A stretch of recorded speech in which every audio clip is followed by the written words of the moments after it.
ॐ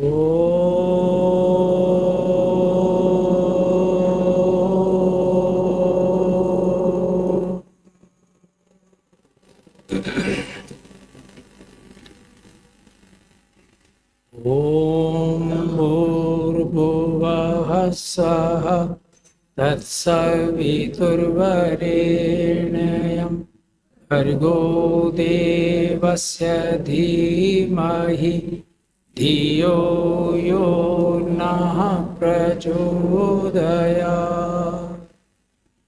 ॐ त्र्यम्बकं यजामहे सुगन्धिं पुष्टिवर्धनम् उर्वारुकमिव बन्धनात् मृत्युर्मुक्षीयमामृतात्।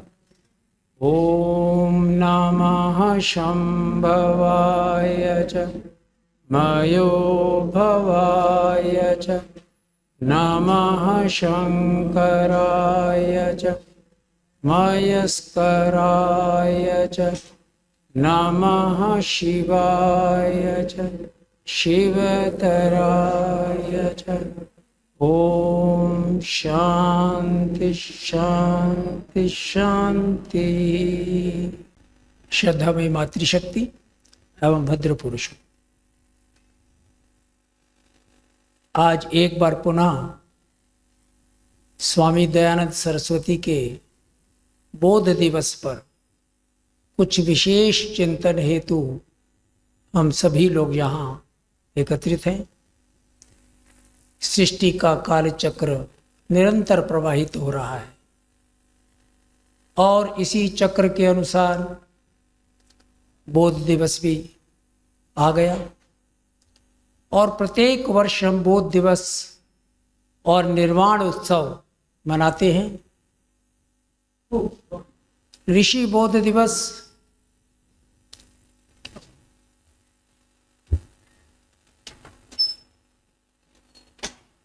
हम सभी लोग ऋषि का गुणगान करते हैं, कुछ चिंतन करते हैं, भजन गाते हैं और कई स्थानों पर यदा कदा लंगर और भंडारे की भी व्यवस्था होती है और फिर अपने अपने घर अपनी अपनी रूटीन।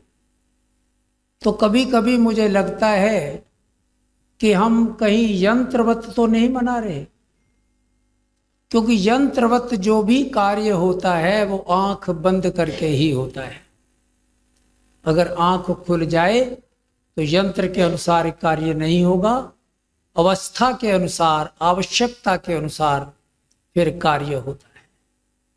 इसलिए मैं अधिक 19वीं शताब्दी के समय की चर्चा तो नहीं करूंगा कि वह कितनी कालिमापूर्ण रात्रि थी, जैसे अमावस की रात्रि होती है, बिल्कुल अंधकार छाया हुआ था। उससे आप सब भली भांति परिचित हैं। लेकिन फिर भी उस अंधकार के भीतर सूर्य बनकर चमकना कितना मुश्किल काम था उस समय में। लेकिन स्वामी दयानंद सरस्वती ने अपने पुरुषार्थ से, अपने श्रम से ज्ञान का सूर्य बनकर चमके और उस अंधकार को दूर किया, उसे उजाले में परिवर्तित कर दिया।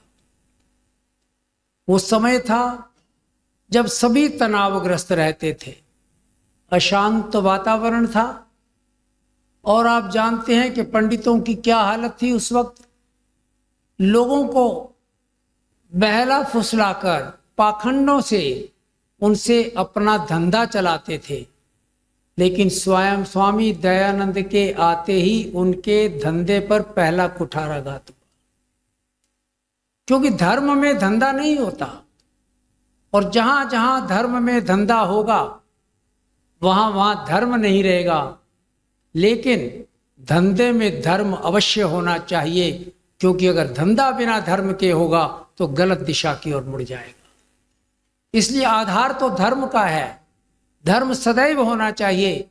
लेकिन हमारे देश में उस 19वीं शताब्दी में जो धर्म था वह भी एक धंधा बन गया था। इसीलिए लोग परेशान थे और अशांति तो होगी जब पाखंड होंगे, कुरीतियां होंगी और सब कुछ करने के बाद भी परिणाम सामने नहीं आएगा तो चिंता का होना तो स्वाभाविक है, वो होगा ही होगा। लेकिन कई बार समझ में नहीं आता कि अब मैं दयानंद की बात शुरू करूं तो कहां से करूं। एक इतने आयाम हैं और इतने तरीके से इतने स्थानों पर उन्होंने कार्य किया। अब चाहे वो सामाजिक क्षेत्र हो, चाहे वो राजनीतिक क्षेत्र हो, वो आर्थिक क्षेत्र हो या और अन्य आध्यात्मिक क्षेत्र हो, प्रत्येक स्थान पर उनका कार्य अपने आप में अनुपम है, अनोखा है और अद्भुत है। और देखते हैं कि भारत की राजनीति पर कितना प्रभाव पड़ता है उनका। और समाज सुधारक के रूप में तो सारी दुनिया जानती है, हम सबके समक्ष है। लेकिन आर्थिक दृष्टि से भी उन्होंने अपने विचार प्रकट किए हैं और जो आध्यात्मिक दृष्टि से विचार प्रकट किए हैं उनका कोई भी तुलना नहीं हो सकती। आप जानते हैं कि स्वामी दयानंद सरस्वती ने अपनी साधना से अध्यात्म के क्षेत्र पर उतरकर आत्मा के तल पर जीना प्रारंभ किया था। और यही कारण है कि उस आत्मा का परमात्मा के साथ योग हुआ और दयानंद योगेश्वर दयानंद बने, वो योगी बन गए। लेकिन मैं बड़ी व्यथा के साथ कह रहा हूं, एक पीड़ा के साथ कह रहा हूं कि आज हमने क्या किया है, आर्य समाजों में उनके योगी के उस अध्यात्म के स्वरूप को या तो बहुत कम कर दिया है या भुला दिया है। वो योगी थे तो योग कैसे होता है, महर्षि पतंजलि ने अष्टांग योग का मार्ग दिया।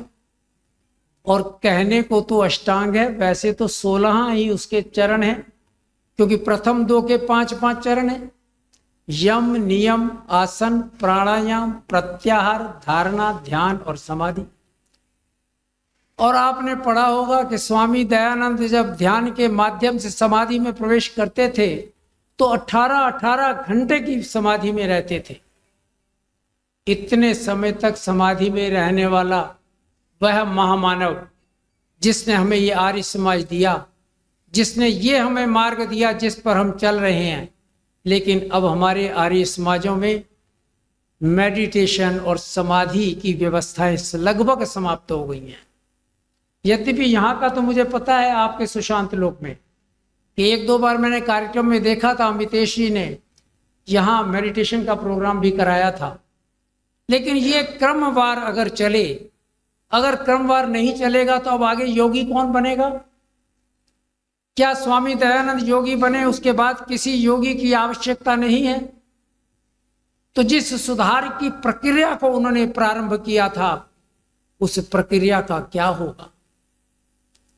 बाहर के अंधकार को मिटाने के लिए सूर्य का प्रकाश है। क्या हमें भीतर के अंधकार को मिटाने की आवश्यकता नहीं है? क्या वहां किसी प्रकार के सूर्य की आवश्यकता नहीं है? अगर भीतर सूर्य चाहिए तो हमें सूर्य बनना पड़ेगा, हमें तपना पड़ेगा, हमें जलना पड़ेगा, तभी हम ऊर्जा और ऊष्मा को एकत्रित कर सकते हैं। बाहर तो हम दिया जला लेते हैं, लेकिन कई बार चर्चा होती है ना कि स्वामी जी तो वहां पहुंचे, हम कैसे पहुंच सकते हैं?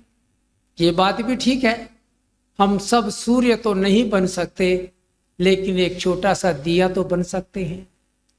हम अपने हिस्से का दिया स्वयं जला दें और सभी लोग अपने अपने हिस्से का दिया जलाएं तो अनेक दियों का प्रकाश मिल करके समस्त अंधकार को समाज से मुक्त कर सकता है, प्रकाश में परिणित कर सकता है। इसलिए बाहर भी आवश्यकता है विकास की, भीतर भी आवश्यकता है विकास की। तो ये भीतर का जो रूप है, भीतर का जो स्वरूप है, महर्षि दयानंद का जो योगी रूप है, उसकी चर्चा भी हमको समय समय पर करनी चाहिए।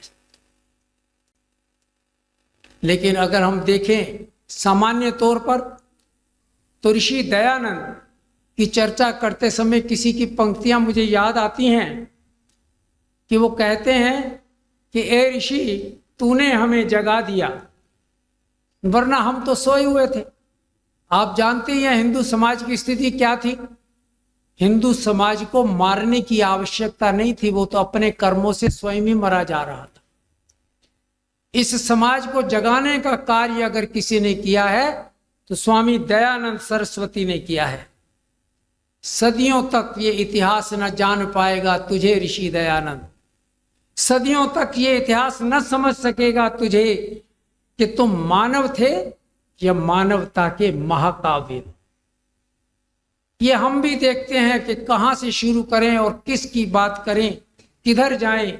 वो ऋषि दयानंद था जिसके भीतर कोई लोकेशना नहीं थी, कोई वित्तेषणा नहीं थी, कोई पुत्रेषणा नहीं थी।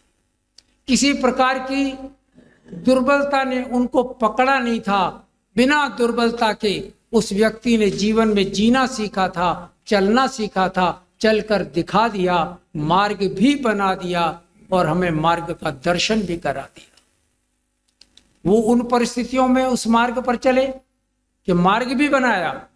मार्ग पर आने वाले अवरोध, अनेक प्रकार की कठिनाइयों के पार उतरे और कई स्थानों पर आपको पता ही है उनको लोगों ने पत्थर भी मारे, उन्होंने गालियां भी सुनी, उनका अपमान भी हुआ, फिर भी वो अपने मार्ग से विचलित नहीं हुए। और जरा कल्पना करें हम लोग, हमें तो ऋषि ने मार्ग भी बनाकर दे दिया, उस प्रशस्त मार्ग पर आने वाली कठिनाइयों को भी हटा दिया, उन विधियों को भी बता दिया कैसे चलना है, लेकिन अब चलना तो हमें ही है। कोई वो आकर पकड़ के तो हमको चलाएंगे नहीं। काशी के अंदर एक पंडित था, जब उसने सुना कि स्वामी दयानंद सरस्वती यहाँ आए हैं काशी में, तो उसका धंधा बंद होने लग गया, तो बड़ा परेशान था। उसका एक क्रम था, रोज सुबह उठकर सबसे पहला काम क्या करता था, ऋषि को गालियां देता था थोड़ी सी। तो जब ऋषि का देहांत हुआ और खबर पहुंची तो काशी का वो पंडित बड़ी जोर जोर से रोने लग गया। उसके साथियों ने कहा कि हमने आपको खबर इसलिए दी थी कि आप तो रोज गालियां देते थे उनको, तो आज तो आपको घी के दिए जलाने चाहिए, आज तो आप हमें मिठाई खिलाओगे, लेकिन तुम रो रहे हो। तो वो क्या कहता है, तो मैं इसलिए नहीं रो रहा कि दयानंद आज नहीं है, आज वो मर गया इसलिए नहीं रो रहा, मैं तो इसलिए रो रहा हूं कि वो दयानंद बिना दाग के चला गया। मुझे यही है, मैंने बड़ी कोशिश की उस पर दाग लगे, लेकिन दाग नहीं लग पाया उस पर, इसलिए रो रहा हूं, अपनी असफलता पर रो रहा हूं। उस दयानंद को देखो, एक अच्छे परिवार से, धन की दृष्टि से संपन्न परिवार था, क्या आवश्यकता थी उनको धक्के खाने की और गालियां खाने की, अपमान सहने की। लेकिन सच्चे शिव की खोज में जो भी परेशानी आई, उस परेशानी को उन्होंने सहा। आप उदयपुर जब पहुंचते हैं तो उदयपुर के राजा ने उन्हें बुलाकर उनका स्वागत किया, सम्मान किया और उनसे कहा, निवेदन किया कि स्वामी जी सारी बातें ठीक हैं, आप एक मूर्ति पूजा का विरोध करना बंद कर दो और हमारे यहाँ एक लिंग का मंदिर है। उस समय में, उस जमाने में करोड़ों रुपए की संपत्ति थी। तो उदयपुर के राजा ने कहा कि ये सारी की सारी संपत्ति मैं आपको दान देता हूं, आप इसमें महंत बनकर बैठिए। और मुझे तो लोग राजा कहते हैं, और जो आप यहाँ बैठोगे ना, आपको राजा नहीं, लोग महाराजा कहेंगे। लेकिन स्वामी दयानंद देखते रहे, सुनते रहे। तो उदयपुर के राजा ने कहा, ए स्वामी, एक बात बता दूं तुम्हें कि दुनिया के इतिहास में कोई ऐसा राजा नहीं मिलेगा जो इतनी बड़ी संपत्ति को एक झटके में दान दे दे। तो स्वामी जी का उत्तर भी बड़े कमाल का था। वो कहते हैं, राजन ठीक है, लेकिन दुनिया के इतिहास में तुम्हें दयानंद के अलावा कोई और भी नहीं मिलेगा जो इतनी संपत्ति को ठुकरा कर अपने सिद्धांतों पर चले। मैं सिद्धांतों से समझौता नहीं कर सकता, मैं समाज के अधिकार को मिटाने आया हूं या प्रकाशित करने आया हूं, किसी को प्रभावित करने नहीं आया। और सही मानों में जो संत होते हैं ना, उनका ऐसा कोई उद्देश्य नहीं होता कि बढ़िया बढ़िया शब्दों को बढ़िया तरीके से चयनित करके और बहुत बढ़िया भाषण दे दे, क्या बढ़िया बोल दिया जी। उनका उद्देश्य मात्र इतना होता है, हमें प्रभावित नहीं, हमें आपके जीवन को प्रकाशित करना है। भीतर प्रकाश का दिया जलना चाहिए। अगर भीतर से तृप्ति होगी तो बाहर भी तृप्ति होगी, भीतर शांति होगी तो बाहर भी शांति होगी, तभी व्यक्ति का जीवन आनंददायक हो सकता है, अन्यथा आनंददायक नहीं हो सकता। सो के लुट रहे थे हम, ए ऋषि तूने आके हमको जगा दिया। ऋषि की महिमा क्या गाएं? उन्होंने सिद्धांतों के साथ अगर समझौता कर लिया होता तो मुझे लगता है कि 19वीं शताब्दी का सबसे बड़ा भगवान दयानंद हो जाता। पौराणिक जगत में लोग उनकी पूजा कर रहे होते, लेकिन सब कुछ छोड़ दिया उन्होंने। वही एक लंगोटी के साथ एक कमंडल लेकर चलते रहे और अपने मार्ग से विचलित नहीं हुए, किसी के साथ समझौता नहीं किया। जो सत्य है उसी सत्य का उद्घोष करते हुए चले गए। 59 वर्ष के डेपुटेशन पर आए थे, 59 वर्ष के डेपुटेशन पर आए और वेद के ज्ञान का एक अनूठा संदेश संसार को दे गए, संसार की चेतना को जागृत कर गए, सबको झंकृत कर गए और बता गए। क्या पहले यज्ञ नहीं हुआ करते थे? प्राचीन काल से हो रहे हैं, लेकिन उन्होंने आकर के यज्ञ की महिमा को बताया, यज्ञ को प्रमाणिकता के साथ हमारे समक्ष रखा। तब हमें पता लगा कि यज्ञ क्या होता है, हम यज्ञ में क्या बोलते हैं, और जो हम बोलते हैं क्या इनको हमें धारण करना ही तो चाहिए। और वो धीरे धीरे धारण होता है, लेकिन पहले किसी को कुछ पता ही नहीं चलता था। यज्ञ और वेद आर्य समाज की आत्मा है। वेद का ज्ञान, आप जानते हैं कि वेद को पढ़ना और समझना कोई आसान नहीं है। और वेद पढ़े रहते थे, ऊपर मनुष्यकृत ग्रंथ बहुत सारे आ गए, धूल पड़ती रहती थी। स्वामी दयानंद आए, उन्होंने कहा कि धीरे धीरे काम नहीं होगा, समझाने से काम नहीं होगा। एक झटके में पूरे के पूरे ग्रंथों को उठाया और उलट कर दिया।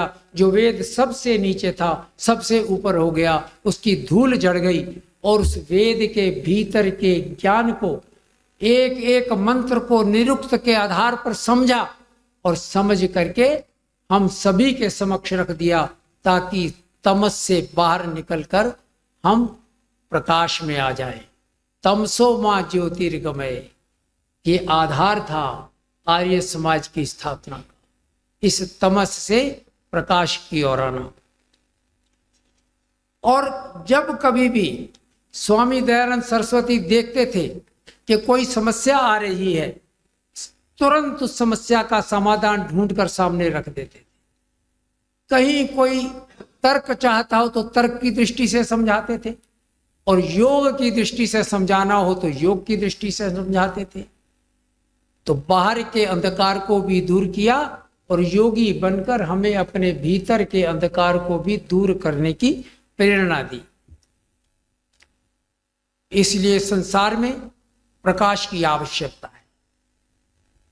ये प्रकाश तो बाहर, इसके लिए कोई हमें आयोजन नहीं करना पड़ता लंबा चौड़ा, कोई अनुष्ठान नहीं करना पड़ता। विज्ञान की तरक्की है, विज्ञान ने तो हमें दे दिए, लाइट बटन दबाओ ट्यूबलाइट जल जाती है, प्रकाश हो जाता है। लेकिन भीतर तो साधना करनी पड़ती है, अपने भीतर उतरना पड़ता है। जो यात्रा बाहर की थी वो यात्रा हमें अपने भीतर लानी पड़ती है। और इसलिए कहा कि हम अपने दिए को जलाएं। अगर हमें उस दिए का लाभ भी प्राप्त नहीं होता तो कोई बात नहीं, किसी को तो लाभ प्राप्त होगा। और अगर आज हमारे जलाए हुए दिए से कोई और मार्ग, किसी और का मार्ग प्रशस्त हो रहा है, तो कल हमारा मार्ग भी किसी के दिए के द्वारा प्रशस्त होगा। इसलिए स्वामी दयानंद ने छठा जो नियम बनाया वो इसी को ध्यान में रखकर बनाया। संसार का उपकार करना इस समाज का उद्देश्य है। समस्त संसार का सूर्य निर्णय रखा, यज्ञ होता है, हम सब करते हैं, 4 उसमें आहुतियां यजमान डालता है यज्ञ के प्रारंभ। ओम अग्नये समा स्वाहा इदम अग्नये इदं नमः। ओम सोमाय स्वाहा इदम सोमाय इदं नमः। ओम प्रजापते स्वाहा इदम प्रजापते इदन्नम, ओम इंद्राय स्वाहा इदम इंद्राय इदन्नम। इन 4 आहुतियों में यजमान का पूरे के पूरे जीवन का लक्ष्य निर्धारित करके रख दिया। कहा कि जिस प्रकार से अग्नि प्रज्वलित हो रही है, ठीक इसी प्रकार से इस अग्नि को देखकर मैं जोश के साथ, तीव्रता के साथ कार्य करूं, लेकिन जो भी कार्य कर रहा हूं अपने लिए नहीं, समाज के लिए। लेकिन जोश अगर ज्यादा हो जाए, अग्नि अपनी मर्यादा के बाहर हो जाए, तो आप देखते हैं कि बड़े बड़े भवनों को जलाकर राख कर देती है। इसलिए जोश के साथ होश भी होना चाहिए। तो वहां कहा ओम सोमाय स्वाहा, वहां सोम की आवश्यकता, शांति की आवश्यकता, मर्यादा की आवश्यकता। इसलिए कहा कि यजमान तू तीव्रता से कार्य तो कर, बड़े जोश के साथ कर, लेकिन मर्यादा में रहकर करना, मर्यादा के बाहर नहीं जाना। लेकिन फिर कहा कि जब कुछ भी कार्य करूं मैं जीवन में, तो परमात्मा का आशीर्वाद तो लेना ही चाहिए। तो कहा कि ओम प्रजापते स्वाहा, प्रजापति का आशीर्वाद ले लो, और जो कुछ करो प्रजापति को, उस परमात्मा को समर्पित करते हुए चलो, ताकि आपके जीवन में आपका अहंकार ना बढ़ सके। और अहंकार बढ़ता है तो व्यक्ति अपने मार्ग से विचलित हो जाता है। अहंकार हमारी बहुत बड़ी बुराई है। इसलिए कहा कि अहंकार नहीं बढ़ना, साथ साथ में समर्पण भी का भाव भी पैदा करो। और अंत में कह दिया कि तुम्हारा लक्ष्य क्या है, सूर्य की ओर ध्यान दिया कि सूर्य तक पहुंचना है, अग्नि जैसे कार्य करना, मर्यादा में रहकर करना, परमात्मा का आशीर्वाद पाना, और बढ़ते बढ़ते सूर्य तक पहुंचना। क्योंकि संसार का उपकार करना इस आर्य समाज का उद्देश्य है कि जैसे सूर्य प्रकाश देता है, हर किसी को देता है। बहुत से लोग सूर्य नमस्कार करते हैं, बहुत से लोग सूर्य की पूजा करते हैं, बहुत से लोग नहीं करते। तो सूर्य ऐसा तो नहीं करता कि जो मेरी पूजा नहीं करता मैं उसको प्रकाश नहीं दूंगा। वो सबको एक सा प्रकाश देता है, सारा संसार प्रकाशित हो जाता है। कहा कि तुमने जो कार्य करना है आर्य समाज के अंदर, तो छठे नियम को ध्यान में रखते हुए कि समस्त संसार का उपकार करना है, सूर्य की भांति यजमान को बनना है। इस प्रकार से प्रमाणिक दृष्टि से यज्ञ के महत्व को हमारे समक्ष रखा। अगर यज्ञ के प्रथम से लेकर अंतिम मंत्रों तक जो हम आहुति देते हैं उनको देखें, तो पूरी की पूरी साधना हो जाती है, व्यक्ति का योग परमात्मा के साथ हो जाता है। लेकिन उनको समझें, उनके ऊपर जीवन जिए, उनको आत्मसात करें, तब ये काम होता है, अन्यथा ये काम नहीं हो पाता। मूलतः देखा जाए तो आर्य समाज की स्थापना का अभिप्राय था कि सब लोगों की आंख खुल जाए। जब आंख बंद होती है तभी तो पाखंड होते हैं, जब आंख बंद होती है तभी कुरीतियां अपना स्थान ग्रहण करती हैं।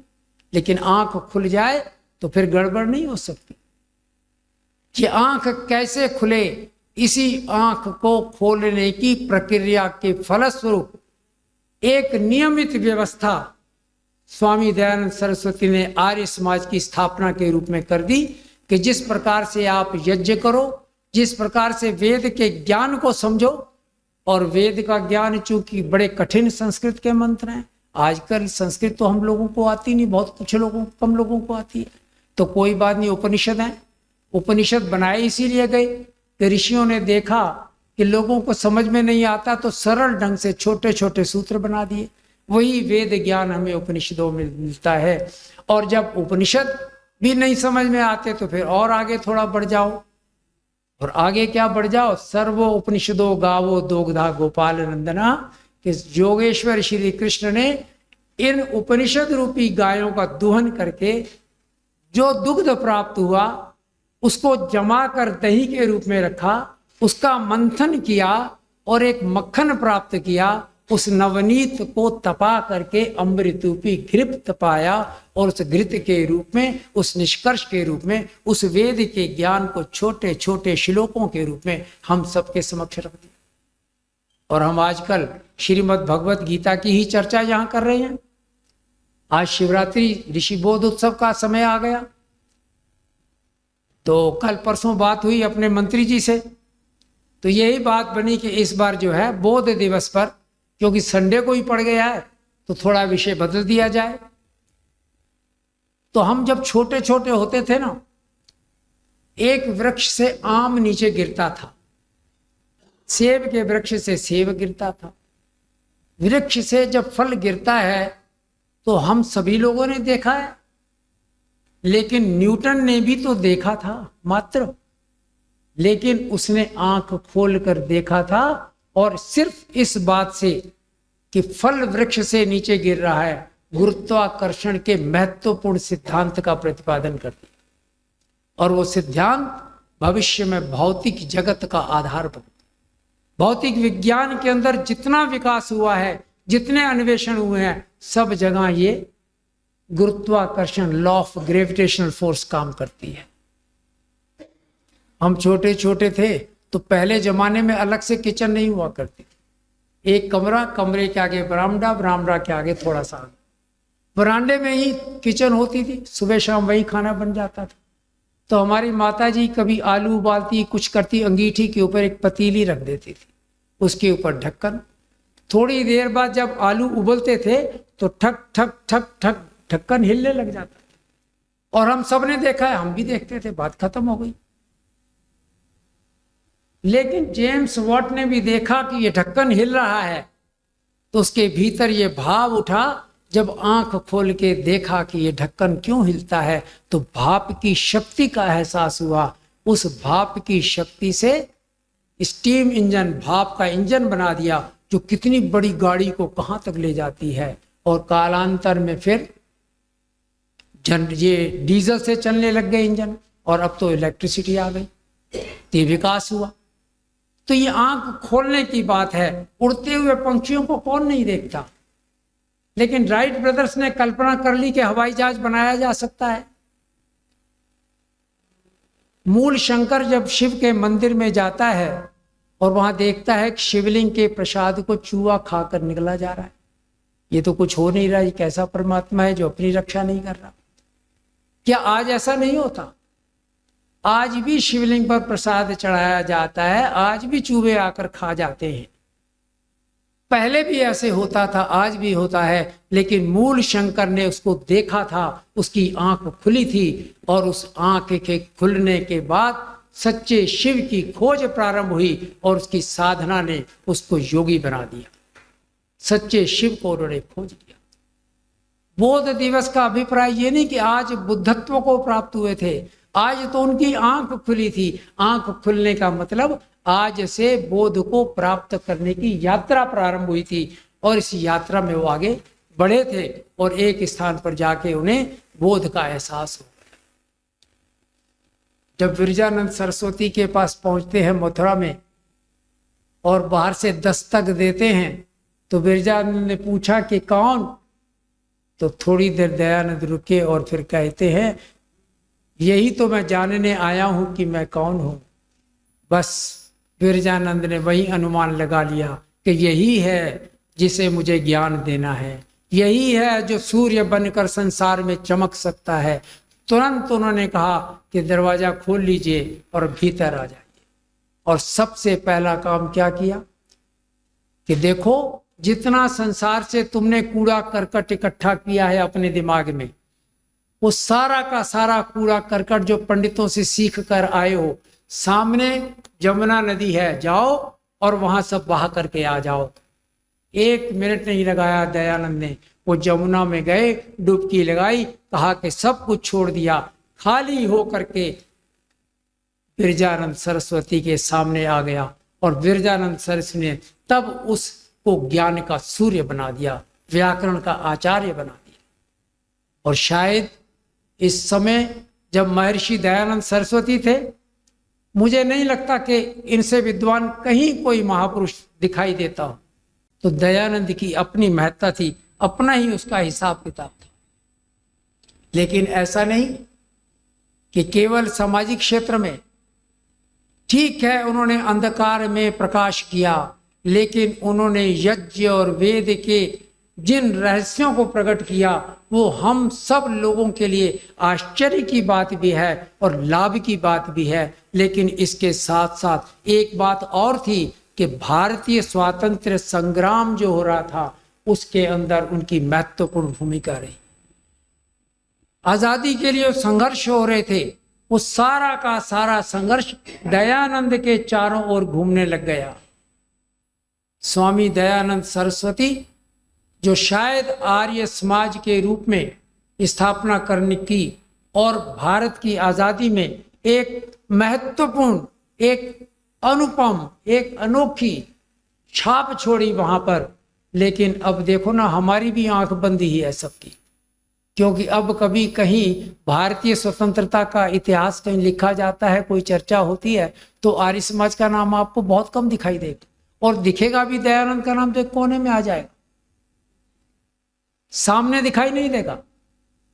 राजगुरु बैठे हुए हैं अपने कमरे में, रात के समय, सर्दी का टाइम है, और योजना बना रहे हैं कि कल क्या करना है।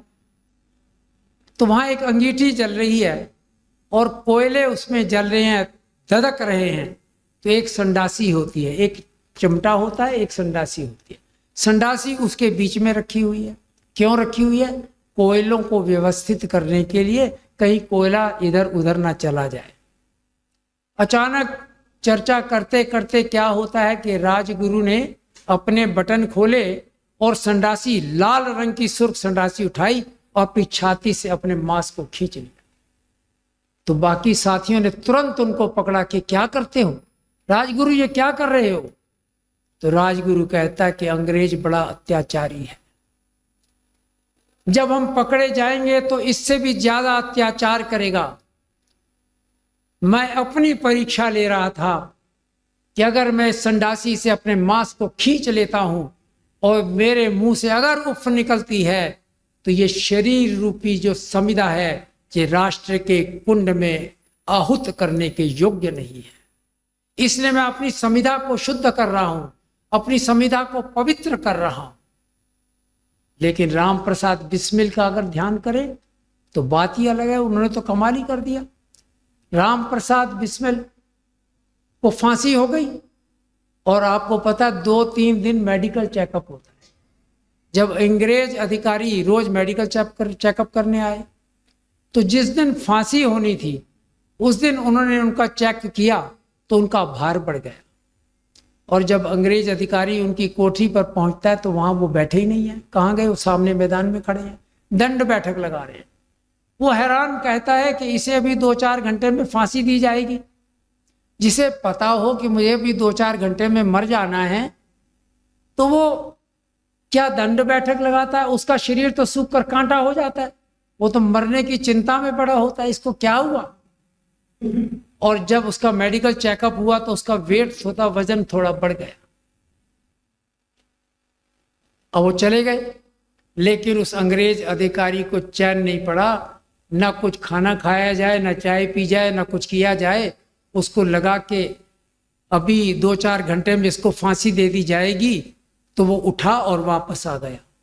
कहता है राम प्रसाद, अब तुम थोड़ी देर के मेहमान हो, मैं आपसे एक प्रश्न करना चाहता हूं जिसके लिए मैं आया हूं। ये उस अंग्रेज अधिकारी ने अपनी पुस्तक में लिखा। वो कहता है कि मैं आपसे पूछना चाहता हूं, क्योंकि मैंने हजारों फांसी के समय व्यवस्थाएं की हैं, लेकिन ऐसा व्यक्ति कभी नहीं देखा जो मरने से पहले दंड बैठक लगा रहा हो और जिस दिन फांसी होनी है उसका वजन बढ़ जाता हो। तो आखिर मुझे ये बताओ कि तुम कौन सी संस्था में जाते हो, तुम्हारा आचार्य कौन है, तुम्हारा गुरु कौन है? तो राम प्रसाद कहता है कि तुम जानना चाहते हो मेरी संस्था का नाम? मैंने ये ट्रेनिंग किस संस्था से ली है, कहाँ से आया हूं? उस संस्था का नाम आर्य समाज है। और जिस आचार्य ने, जिस गुरु ने मुझे शिक्षा दी है, मुझे सिखाया है, मुझे प्रेरणा दी है, उस आचार्य का नाम स्वामी दयानंद सरस्वती है। बड़ा हैरान होता है, बाद में उसने अपनी पुस्तक में लिखी है सारी घटना। लेकिन आज क्या हो रहा है? हमारी संख्या कम होती जा रही है और उसमें हमें इतनी चिंता कि हम लोग करते क्या हैं कि आजकल अक्सर आप देखते होंगे जब हमारे वार्षिक उत्सव या बड़े सम्मेलन होते हैं, हम किसी ना किसी मंत्री को बुला लेते, किसी राजनीतिक नेता को, प्रभावशाली नेता को, जिससे संख्या बहुत बढ़ जाती है, प्रशासन का भी सहयोग मिल जाता है। ये अधिकांशतः होने लग गया है हमारे आर्य समाजों के अंदर। लेकिन आप अगर देखते हो ना कि हमारी संख्या कम है, संख्या कम क्या है, ये कोई हमारे लिए कोई दुर्बलता नहीं है। आपको पता होना चाहिए कि देश की रक्षा जो हो रही है वो सेना कर रही है, और सेना की संख्या देश की जनसंख्या से कम है। आर्य समाज समस्त हिंदू समाज की सेना है और उसके इस रक्षा के लिए कार्य करती है, और यही कारण है कि हिंदू समाज भी जीवित है, हमारा देश भी आज जीवित है। लेकिन मैं बात कर रहा था कि जब हम मंत्रियों को बुला लेते हैं, राजनीतिक नेताओं को बुला लेते हैं, हम उन्हें अपना मंच दे देते हैं, हम उनको हार डालते हैं, उनका स्वागत करते हैं, और स्वागत करते करते फूल बरसाते बरसाते हमें पता भी नहीं चलता कि कब हमारी संस्कृति का आधार नीचे से खिसक जाता है, हमारा मंच हमारे नियंत्रण के बाहर हो जाता है। वेद की ज्योति जलती रहे, इसकी रक्षा कौन करेगा? ओम का झंडा अब कौन थामेगा? इसलिए इस बात की आवश्यकता है कि हमारा आचार्य, हमारा सन्यासी, हमारा संत, उसके सम्मान के साथ कोई समझौता नहीं होना चाहिए। बस एक बात कहकर मैं समाप्त करता हूं। मुझे फरीदाबाद की एक आर्य समाज का ध्यान आया, तो वहां वार्षिक उत्सव था, और वार्षिक उत्सव में हरियाणा के एक मंत्री जी को बुला लिया गया, और मंत्री जी के साथ साथ वहां के डीसी को भी बुला लिया गया, और वो भी फटाफट आ गए, और सारा प्रशासन भी आ गया। और वो मुख्य दिवस जो था, बजाय आर्य समाज के हॉल के अंदर करने के, बाहर पार्क में करना पड़ा। इतना रश, इतनी पब्लिक, कई हजार इकट्ठे हो गए लोग। लेकिन वहां जब सम्मान शुरू हुआ मंत्री जी का, कई एमएलए, कई एमपी, और सम्मान करते करते एक सन्यासी थे जिनकी अध्यक्षता में कार्यक्रम हो रहा था, बिल्कुल बीच में बैठे हुए थे, पतले दुबले। मैं आपको दिख रहा हूँ, पतला दुबला हूँ, मेरे से भी पतले। अक्सर हमारे घर आया करते थे, कहते थे कि मैं तो आपसे भी पतला दुबला हूँ, क्या करूं। अब वो बीच में बैठे हुए हैं, अब लोग मालाएं डाल रहे हैं, किसी का ध्यान ही नहीं कि ये सन्यासी हमारा स्वामी जी बैठे। वो धीरे धीरे खिसकते खिसकते खिसकते स्टेज जो मंच था उसके बिल्कुल कोने पर आ गए। मैं सामने से उठ करके आया, मैंने कहा स्वामी जी अब आप एक काम करें कि आप यहाँ से उठे, मेरे साथ कुर्सी पर बैठ जाए, क्योंकि मुझे अब लग रहा है कि कहीं आप नीचे ना गिर जाए।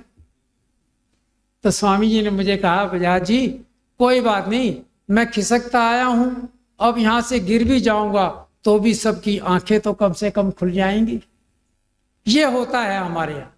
लेकिन वो आर्य समाज जो इन राजनीतिक नेताओं, इन पार्टियों, इनके ऊपर भरोसा ना करके अपने ऊपर भरोसा करते हैं, अपने दम पर अपने कार्यक्रम करते हैं, वही महर्षि दयानंद के सच्चे सिपाही हैं, वही दयानंद के मार्ग पर चल रहे हैं। और उस मार्ग को हमें किसी भी कीमत पर छोड़ना नहीं, क्योंकि ये मार्ग जब तक हमें मिलता रहेगा और हम उस पर चलते रहेंगे, हम कभी भी कुरीतियों के वश में नहीं आएंगे, कभी पाखंडों में नहीं आएंगे। तो फलस्वरूप हमारे भीतर जो तनाव पैदा हो जाता है वो तनाव पैदा नहीं होगा, हम भीतर से तृप्त होंगे, हम शांत होंगे, और इस मार्ग पर चलते हुए, साधना करते हुए हम बोध को भी प्राप्त कर सकते हैं। बीच भंवर में, अब भंवर के बीच में सारी हिंदू समाज की नैया चल रही थी, कहीं डगमगा रही है, लेकिन वारे ऋषि दयानंद बीच भंवर में जब नाव पड़ी थी, तुम ही खोज सके थे उसकी पतवार, उसको दिशा देने का कार्य किया था। हे युग सृष्टा, हे युग सृष्टा, हे युग दृष्टा, हे युग गौरव, हे युग पुरुष। उस महर्षि दयानंद सरस्वती जो सत्य के लिए उभरे, सत्य के साथ कभी समझौता नहीं किया, और उसी पताका को लेकर चलते रहे, उसी जय घोष के साथ आगे बढ़ते चले गए। स्वयं विष पी लिया, लेकिन आप देखिए उनकी क्षमाशीलता कि अपने विषदाता को बचाने की उन्हें ज्यादा चिंता थी, अपनी नहीं थी, विषदाता की चिंता थी। उस विषदाता को पैसे देकर नेपाल के रास्ते भेज दिया। ऐसे अमृत पुत्र देव दयानंद को कोटिशः प्रणाम, कोटिशः नमन, कोटिशः नमन। ओम शांति।